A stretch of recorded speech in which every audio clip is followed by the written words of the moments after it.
Bom dia, tudo bem com você? Como é que estão as coisas aí? Eu espero que bem. Seja bem-vindo aqui ao canal Dinheiro, eu sou André Godoy. Hoje é dia 27 de julho de 2023. Bom, ontem começamos a falar sobre um assunto importante, né? Um assunto polêmico, um assunto que deixa as pessoas às vezes intrigadas, né? Que é o fato de que você não controla a sua vida. Quem controla a sua vida é um grupo de políticos, que a gente chama de Estado, né? E um grupo de grandes empresas que vulgarmente se chama de grande capital, né? O Olavo de Carvalho pôs em circulação um termo chamado metacapitalistas. Pode ser a mesma coisa. Estamos falando das mesmas empresas. Agora, eu gostaria de colocar para vocês algumas ideias que eu acho que são importantes e que tem a ver assim com como chegamos a isso e por que a coisa é assim, né? Eu não vou fazer tudo isso num vídeo porque vai ficar muito longo. Eu vou fazer dividido. Então essa aqui é a parte 1, tá? Vocês vão ver que são assuntos até tristes de se falar, porque tudo que está acontecendo, toda essa situação que eu coloquei para vocês no vídeo de ontem, ela é inexorável. Se você me perguntar assim, André, tinha como ser diferente? Eu vou te falar não. E esta série de vídeos que eu começo a fazer agora, ela vai entrar nos detalhes do porquê que não tinha como ser diferente. Tá? Nós estamos vivendo uma coisa que é a consequência natural da própria economia de mercado, do próprio capitalismo. Tá?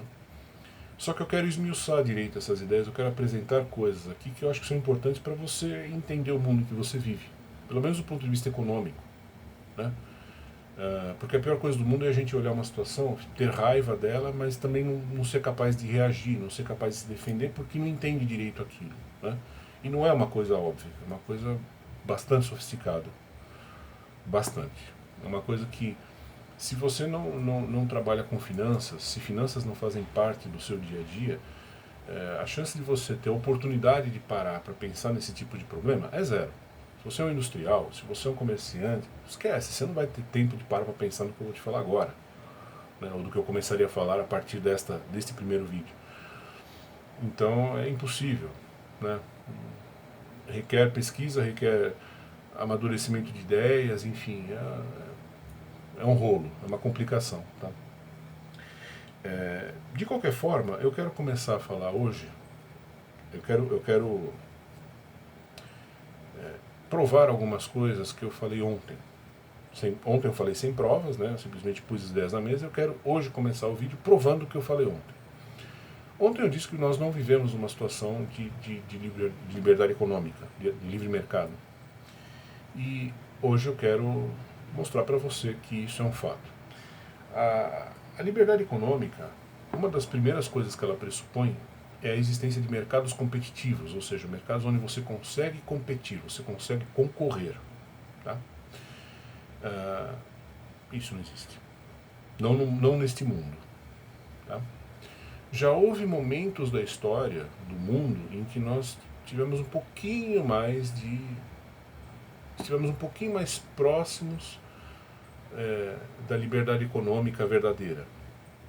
Nós nunca vivemos liberdade econômica verdadeira, tá? É bom dizer isso. Os comunistas gostam de dizer assim, nunca houve um país verdadeiramente comunista no mundo. Aqui, banana, já houve. Agora, no nosso caso é verdade, nunca houve um país verdadeiramente, digamos, capitalista no mundo. Nunca houve uma economia de mercado real na face da Terra. Nunca nenhum país permitiu que isso acontecesse.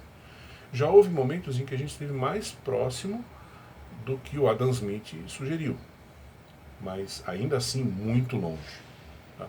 Agora, hoje nós estamos, com o passar dos anos, a gente foi se distanciando, né, cada vez mais daquilo que o Adam Smith disse que seria bom, que seria a liberdade econômica, o liberalismo econômico. Nós fomos cada vez mais nos distanciando. E isso, por incrível que pareça, vamos chegar a isso num outro vídeo, é uma consequência na natureza do próprio capitalismo. Não tem como ser diferente, infelizmente. Mas enfim, eu vou apontar as direções que fazem chegar a isso. Não são vozes da minha cabeça, fique tranquilo, tá? Mas é assim que as coisas são, porque o capitalismo tem em si ele acaba requerendo que tudo isso aconteça, infelizmente. É uma coisa maluca, mas é assim. E, enfim, eu gostaria de começar a provar o que eu disse ontem, lendo para vocês um trecho desse livro. Eu já falei desse livro para vocês, é um livro que eu sugiro muito, o livro do Menkio, de microeconomia. E eu estou, para quem tem esse livro, eu estou na página 262, tá? O que é o mercado competitivo? O mercado competitivo tem três características, né? Há muitos compradores e vendedores no mercado. Os bens são, em grande escala, os mesmos, né? Os bens vendidos, os bens transacionados. E, por último, as empresas podem entrar e sair livremente do mercado. Vejam, em qual economia do planeta Terra há muitos compradores e vendedores? Se você quiser tomar um refrigerante, quantos vendedores existem? Muitos? Quantas marcas de refrigerantes existem? Muitos? Não, né? Se você quiser tomar uma aspirina, quantas marcas de aspirina existem? Quantos fabricantes existem? Muitos? Não. Se você quiser comprar um carro de luxo, você tem muitos vendedores de carros de luxo, muitas marcas que vendem carro de luxo? Não. Se você quiser um carro popular, tem muitas marcas de carro popular? Não. Se você quiser comprar uma marca de sabão, um sabão em pó, tem muitas marcas de sabão em pó? Também não. Tem muitos bancos onde você possa abrir conta? Não. Então, só aqui dançou. Os bens oferecidos são em grande escala os mesmos, né? Por quê? Porque aí você conseguiria rapidamente mudar de um fornecedor para o outro. Só que isso também não acontece. Os produtos podem até ser bastante parecidos uns com os outros, mas na verdade são diferentes. Eles têm alguma coisinha que os torna diferentes dos seus concorrentes. Isso complica a situação. Por quê? Porque o cara que está te fornecendo aquilo está te fornecendo um bem que ao mesmo tempo é parecido com todos os outros daquele mesmo setor, mas ele tem uma coisinha que é diferente. Então isso embanana a sua possibilidade de migrar de fornecedor, de um fornecedor para o outro. Você meio que está na mão do cara. E por último, as empresas podem entrar e sair livremente do mercado. Verdade isso? Não. Você não entra no mercado facilmente. Você tem as tais barreiras de entrada. O que são as barreiras de entrada? É um conjunto de leis que fala assim, você quer ter um banco? Você precisa atender a esta exigência. Aí depois que você atende todas essas exigências, você manda todo documento pro banco, todos os documentos para o Banco Central, e ele tem ainda o poder discricionário. Ele pode pegar tudo isso e falar assim, não vou te dar um banco. Por quê? Porque eu não quero. Ele tem esse poder. Ele não é obrigado a te dar um banco só porque você atendeu a todos os pré-requisitos que ele estabeleceu. E assim é com qualquer empresa. Se você for abrir uma fábrica, uma indústria química, uma indústria farmacêutica, a última palavra, quem vai dizer que pode, é o político. São os políticos, é o Estado. Isso é uma barreira de entrada. Então você não é livre para instituir o seu negócio. Agora, por que chegamos a isso? Chegamos a isso pelo seguinte. Agora a gente vai começar a falar de uma coisa um pouco mais profunda. Uma das características do capitalismo, a espinha dorsal do capitalismo, e isso que eu vou dizer agora, olha, só dois economistas enxergaram. Marx e o Schumpeter, que era austríaco. A espinha dorsal do capitalismo é uma coisa chamada inovação tecnológica. Isso que a gente está usando para se comunicar, esse quadradinho aqui, essa bugiganga eletrônica, é um exemplo disso. É uma coisa completamente diferente do rádio, da TV. Né? Não tem nada a ver. Ah, parece que tem uma tela. Sim, mas o esquema é outro, ele também é um celular.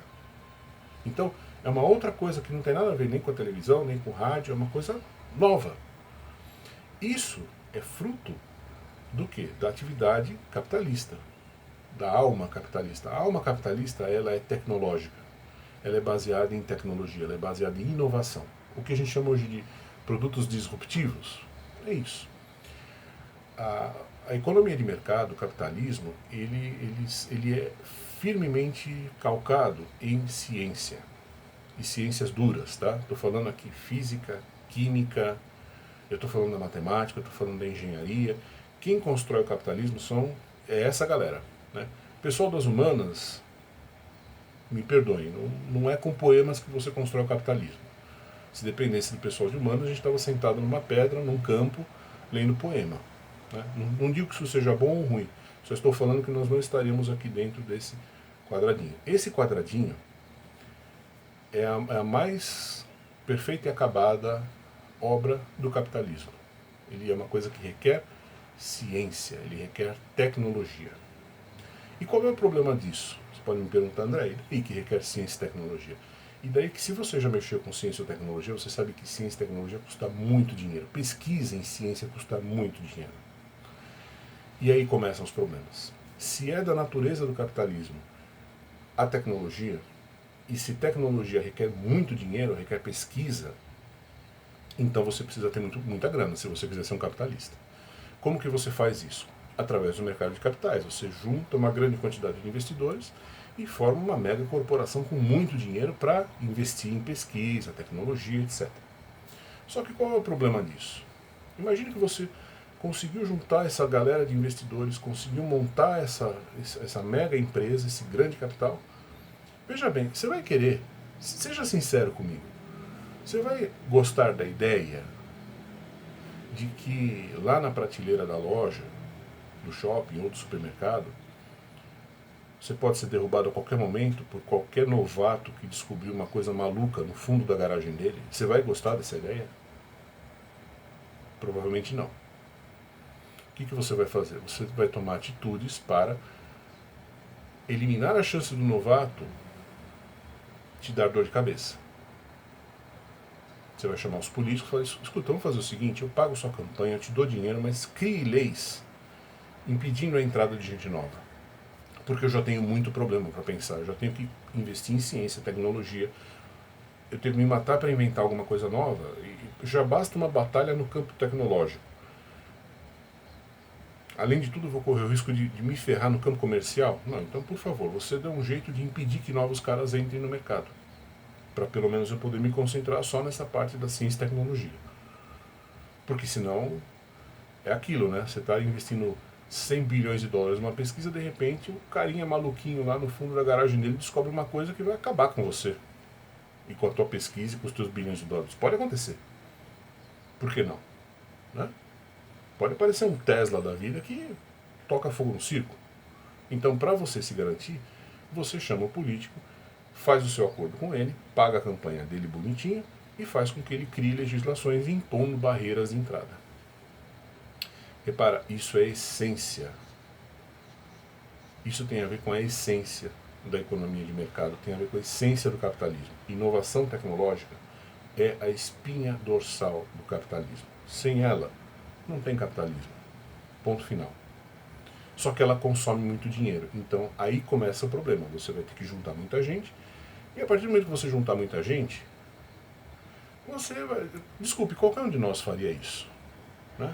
Se você fosse o responsável perante milhões de investidores, de acionistas, se fosse responsável pelo futuro de uma empresa, se tivesse nas suas mãos a responsabilidade de tocar projetos de ciência e tecnologia, criar produtos novos, não sei o quê, você ia gostar da ideia de aparecer um Zezinho maluquinho que no fundo da garagem dele descobriu uma coisa legal e aí vai acabar com tudo? Você vai querer isso? Eu não ia querer. E eu acho que você também não. Aí é que a porca começou a torcer o rabo. Tá? Por este vídeo eu vou parar aqui.